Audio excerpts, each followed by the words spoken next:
This story was written by Gamalfrank.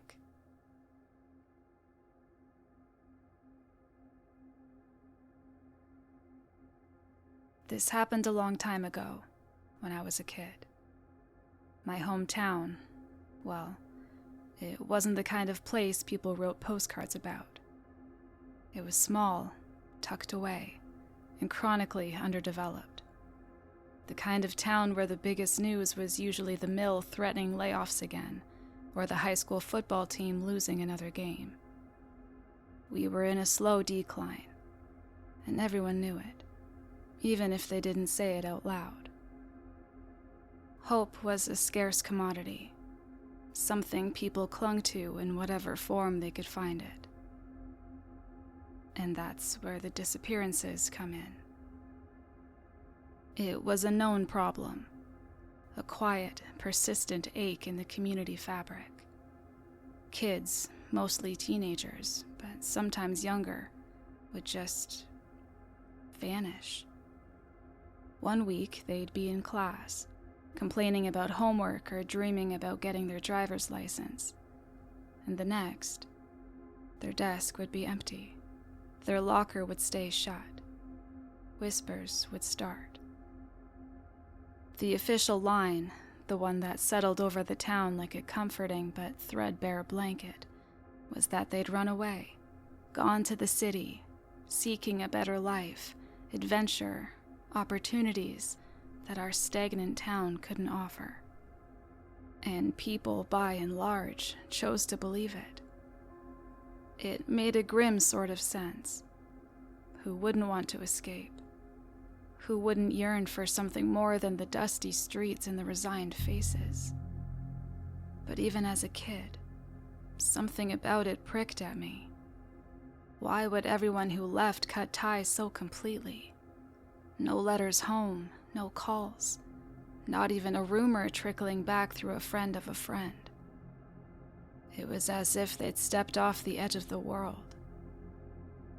Families would grieve, of course, but then they'd latch onto that better life narrative. It was easier than confronting the void, the awful, echoing silence these kids left behind. Believing they were thriving elsewhere was a balm, a way to keep the creeping despair of our town at bay. It allowed a sliver of vicarious hope.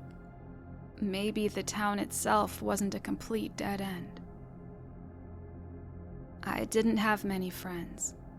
Preferred my own company, mostly. My walk home from school was usually solitary. A straight shot down Main Street, then a turn onto Elm, and a few more blocks through a quieter residential area. It was routine, predictable, until that one afternoon. The day started like any other. School droned on. The final bell was a release. I slung my backpack over my shoulder and started the familiar trek. The air was that specific kind of late autumn cool, crisp, but not yet biting. Leaves crunched underfoot. I was about halfway down Main Street when I first noticed him. He was standing across the road, near the boarded-up storefront of what used to be a pharmacy. What caught my eye wasn't that he was there, but that he didn't fit. Our town had its share of eccentrics, but this was different. He was wearing a suit, not a work suit like Mr. Henderson, the bank manager, wore. This was darker, a bit too formal, and it seemed stiff, like it wasn't made of normal fabric. And it was impeccably clean, which was an oddity in itself in our perpetually dusty town. He was just standing there, not looking at anything in particular, but his stillness was alert, like a heron waiting by the water. I didn't think much of it at first. Maybe a salesman who'd taken a wrong turn, or someone visiting family. I kept walking. When I glanced across the street again a block later, He was still there, but he'd moved. He was now parallel to me, keeping pace, but on the other side. A faint prickle of unease started on the back of my neck. It was probably nothing. Coincidence. I made the turn onto Elm Street. It was quieter here. Fewer cars, fewer people out and about. I chanced to look back. He'd made the turn, too. He was still across the street, but definitely following. The distance between us was the same, but the casualness was gone from his posture. He was walking with a distinct purpose now, his gaze fixed in my general direction. My heart started to beat a little faster.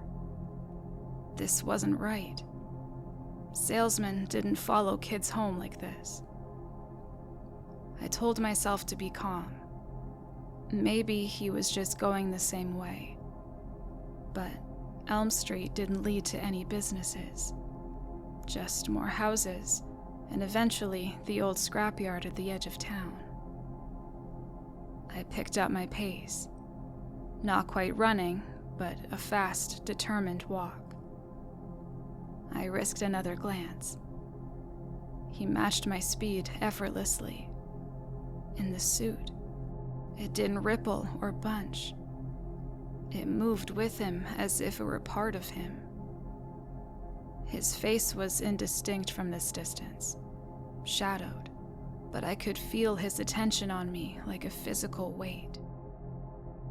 Panic began to bubble up, cold and sharp. This wasn't a coincidence, and I needed to lose him. My mind raced. I knew these streets like the back of my hand. He didn't. Instead of continuing straight towards my house, I made a sharp, unplanned right onto a narrow alleyway that cut between two houses. It was a shortcut I sometimes used, overgrown with weeds and usually littered with overflowing trash cans. It smelled damp and forgotten. I broke into a jog, backpack thumping against my spine. When I emerged onto the next street, breathless, I looked back. For a glorious few seconds, the alley was empty, and relief washed over me, so potent it almost buckled my knees. I'd lost him. But then, he stepped out of the alley. He didn't look rushed or out of breath. He just appeared, smooth and silent, and turned his head, his gaze locking onto me instantly. The distance was shorter now, maybe half a block. I could see his face a little better. It was pale, unremarkable in features, yet utterly devoid of expression. No anger, no curiosity, just a blank, waiting stillness. The suit was still pristine. Terror, raw and undiluted, seized me. This was not normal. This was wrong. My only thought was to run. I bolted. My house was still several blocks away, but in the opposite direction now, thanks to my detour. Ahead of me, at the end of this less traveled road, lay the town's unofficial dump, the scrapyard. It was a sprawling mess of rusted cars, discarded appliances, mountains of junk, and treacherous piles of debris. Kids sometimes dared each other to go in, but it was generally avoided. It was vast, chaotic, and dangerous. It was also my best bet. I ran harder than I thought I could, legs pumping, lungs burning. The scrapyard fence, A rickety chain-link affair with several convenient holes loomed closer. I didn't dare look back. I could hear his footsteps, though. A steady, rhythmic beat on the pavement behind me, never getting closer, never falling further behind. It was an unnervingly consistent sound. I dove through a gap in the fence, scraping my knee, the pain a distant throb compared to the fear coursing through me. The scrapyard enveloped me, and the smell was overwhelming. Rust, oil, decaying upholstery, damp earth, and something else. Something faintly sweet and rotten. Towers of junk rose on either side, creating narrow, winding pathways. I scrambled deeper into the maze, hoping the sheer complexity of the place would be my salvation. I ducked behind a teetering stack of bald tires, heart hammering against my ribs like a trapped bird. I strained my ears, listening for his pursuit over the sound of my own ragged breathing. Silence. Or what passed for silence in a place like this. The groan of stressed metal, the rustle of unseen things in the weeds, the distant hum of the highway. Maybe, just maybe, I had actually lost him this time. The thought was a fragile flicker of hope. He wouldn't know these paths. He'd give up. I waited, crouched and trembling, for what felt like an eternity, but was probably only a minute or two.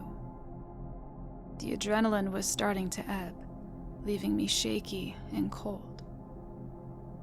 I had to get out of here, but not back the way I came.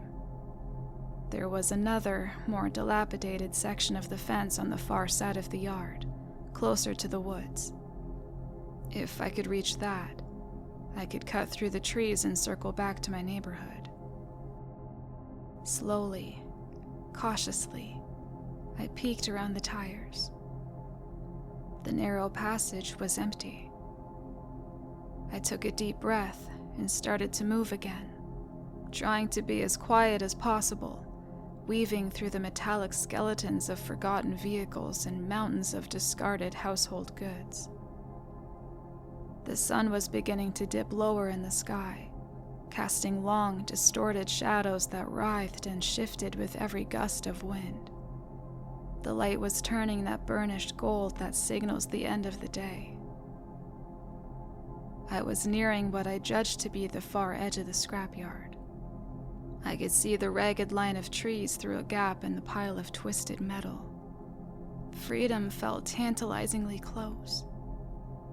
I navigated around a rusted-out hulk of an old pickup truck, its windows long gone.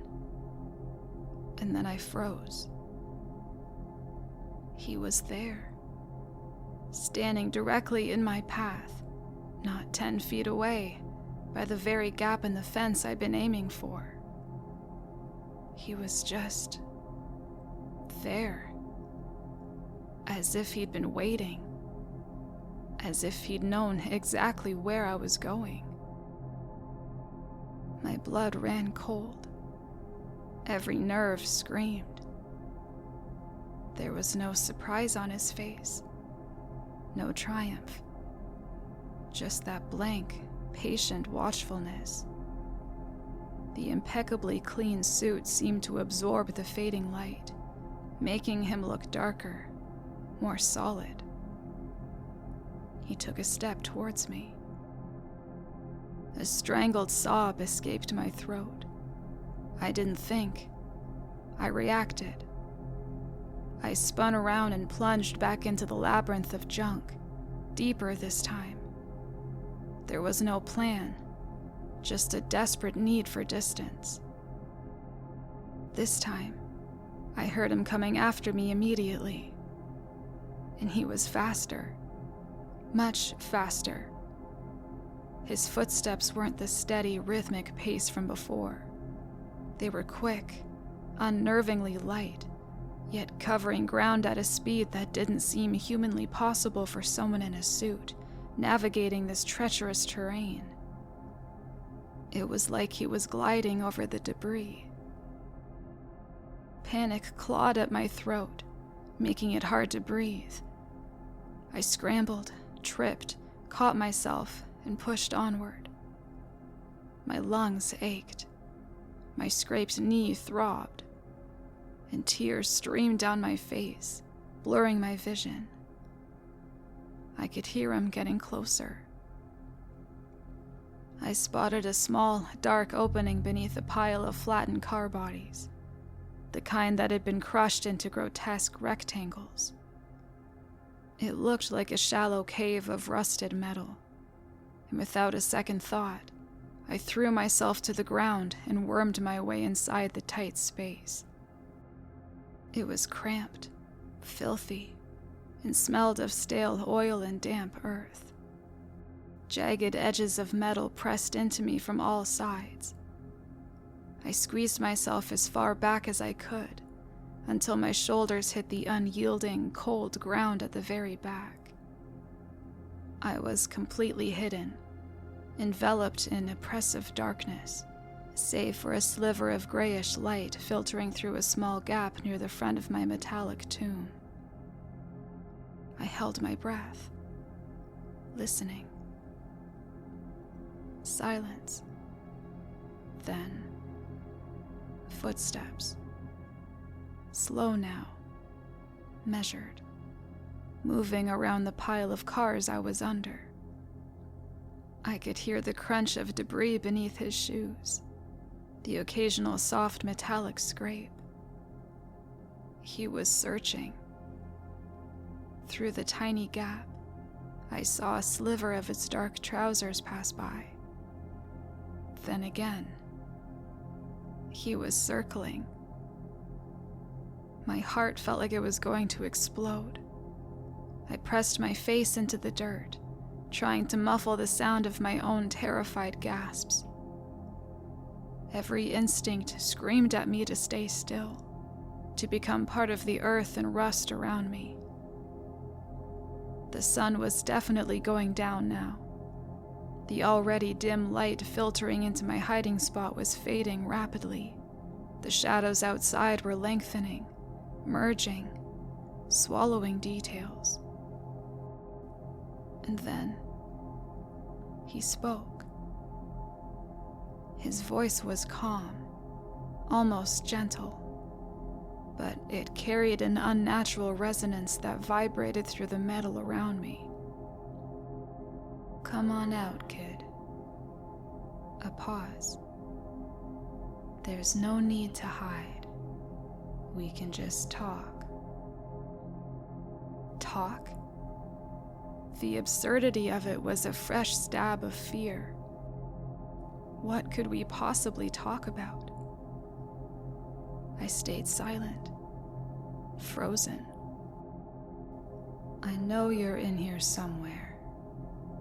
His voice continued, still calm, but with an edge now, like a carefully sharpened blade.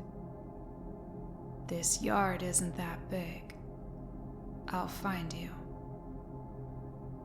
He moved again, his footsteps methodically covering the area around my hiding spot. I could hear him shifting debris, the screech of metal on metal. Each sound sent a jolt of terror through me. The light through my gap was almost gone. It was becoming truly dark under the cars. And then, the voice changed. "Sweetheart? Are you in there? It's Mommy." My blood turned to ice. It was my mother's voice. Not just similar. It was her. The exact tone, the cadence, the little lilt she had when she was worried. The sound of it, so familiar, so comforting in any other context, was now the most terrifying thing I had ever heard. "Baby, please come out. I was so worried when you didn't come home. What are you doing in this awful place? Come out. It's getting dark. Let's go home." A part of my brain, the logical part, knew it wasn't her. It couldn't be. But the raw, primal fear coupled with that perfect imitation, a tiny, treacherous part of me wanted to believe it, wanted to crawl out and find her there, to have this nightmare end. "Please, honey," the voice pleaded, laced with a perfect imitation of maternal distress. "You're scaring me. Just come out. Everything will be okay." Tears were flowing freely now, silent tears of utter terror and confusion. I bit down hard on my lip to stop myself from making a sound, tasting the coppery tang of blood. He was trying to lure me out. He knew my mother's voice. How? How could he know that? The last vestiges of daylight vanished. The scrapyard was now plunged into near total darkness, relieved only by the faintest ambient glow from the distant town lights, which barely penetrated this deep into the junk. Under the cars, it was absolute black. I was blind, relying only on sound.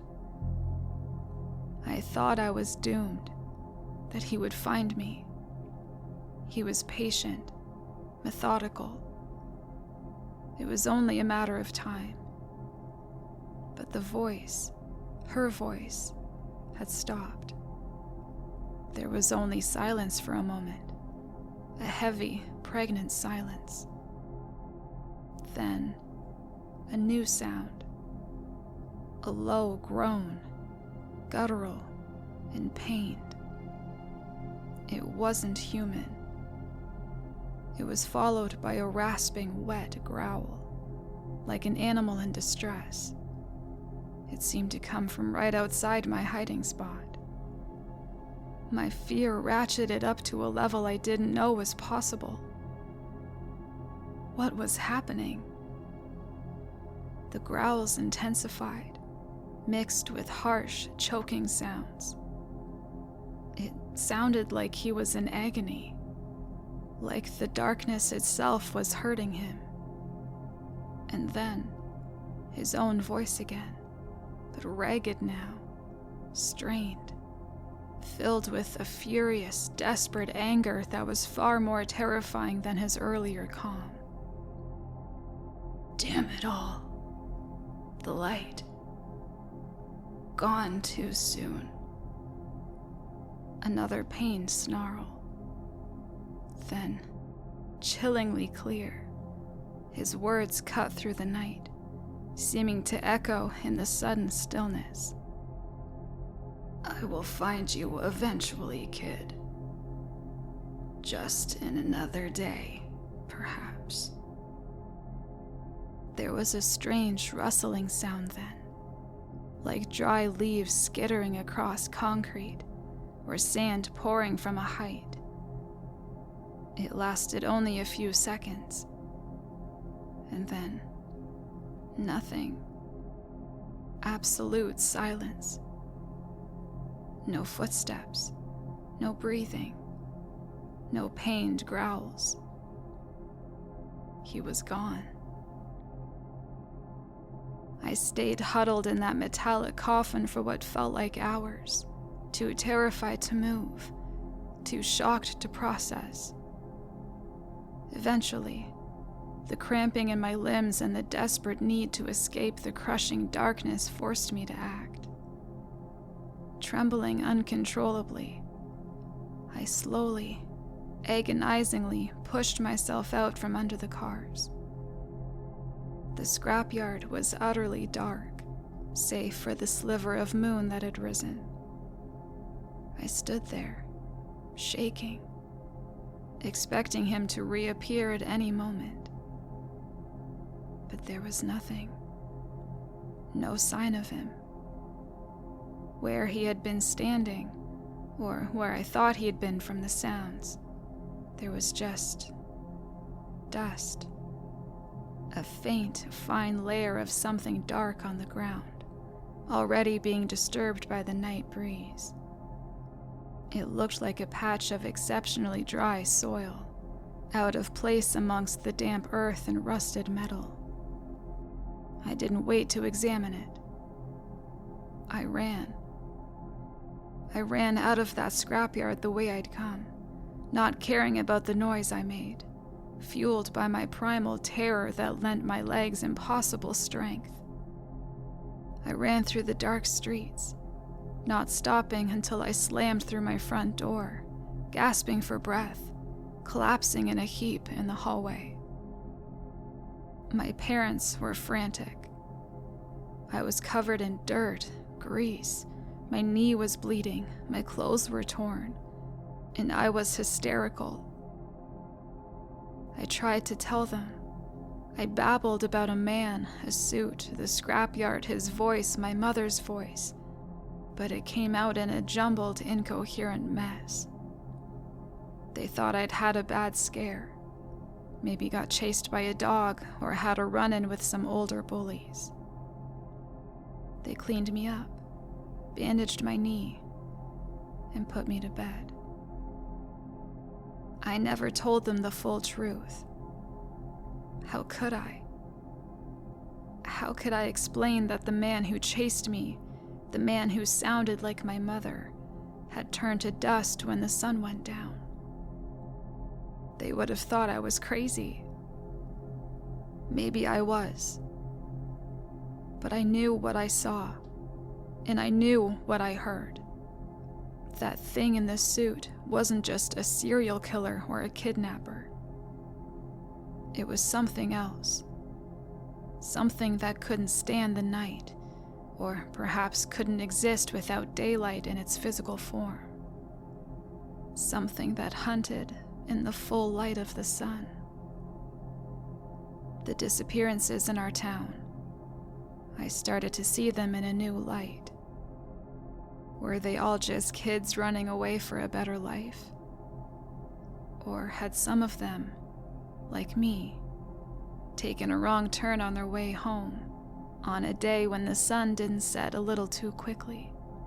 Had they been lured by familiar voices out of hiding, into the waiting darkness?